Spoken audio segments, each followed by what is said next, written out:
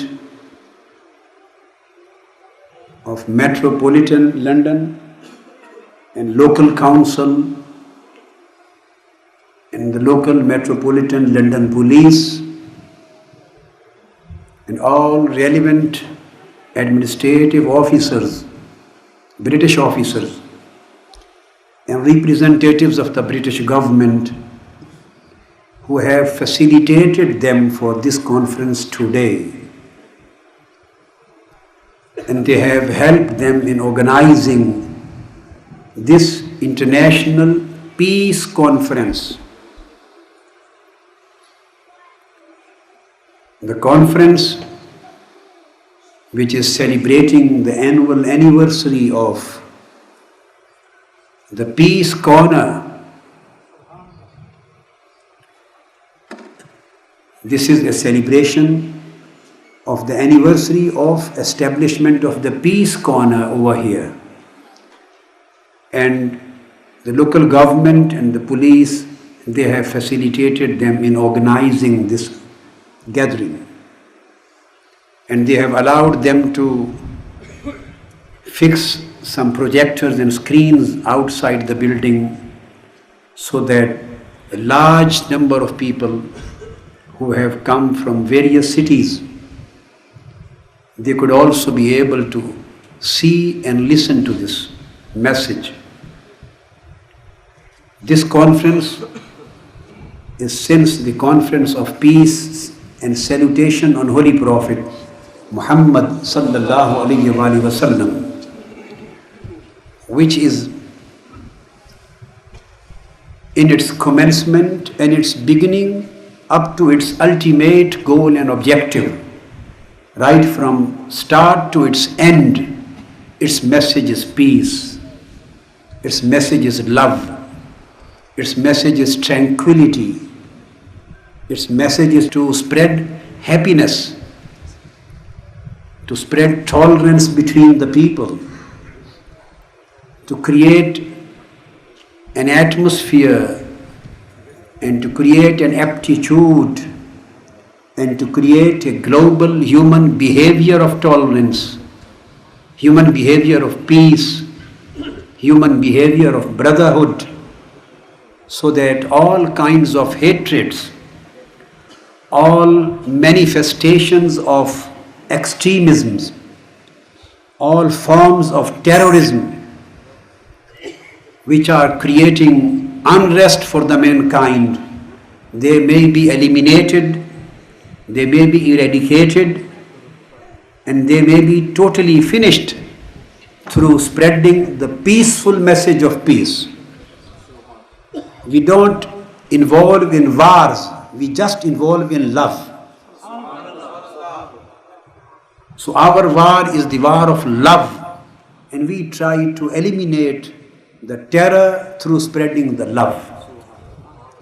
And this is the noblest message given by Holy Prophet Muhammad sallallahu alaihi wasallam to the mankind. And as a second important message for the audience today, before starting the subject regularly, is that since you are living in a country, you should always work for integration. Whether you are living in any country of Europe or in Britain, you should be aware and you should be conscious of being citizens of this country. You should fulfill the requirements, responsibilities, legal, social and moral duties of being citizens. and you should work for integration, social integration. You should think yourself a part and parcel of this society. You should render your respect for the law of the land, and you should avoid in all circumstances to create any kind of restlessness. There may be many people who wrongly, in the name of Islam, may spread the message of hatred. They may spread the message of dividing humanity in various sects. But in reality, Islam is for unity. Islam is for reunion of mankind. Islam is for creating an atmosphere and global society based on human unity and love, and not on the basis of human hatreds. So you should practically show your loyalty, your obedience, and your cooperation to the law of land, so that you may be known as real representatives and true messengers and true ambassadors of Islam and Islamic teachings.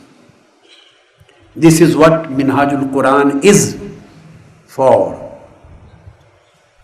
And we are trying to spread this message all over the world.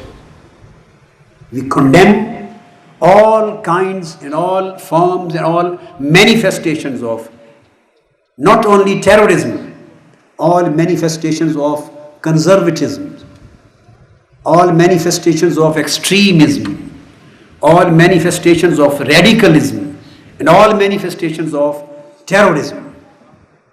It has nothing to do with Islam. And these terroristic and extremistic aptitudes, they have nothing to do with the message of Holy Prophet Muhammad sallallahu alaihi wasallam, and they have no link and no concern with the ideology given by Quran. So take this conference as the conference of the message of peace. After these few words of thanks,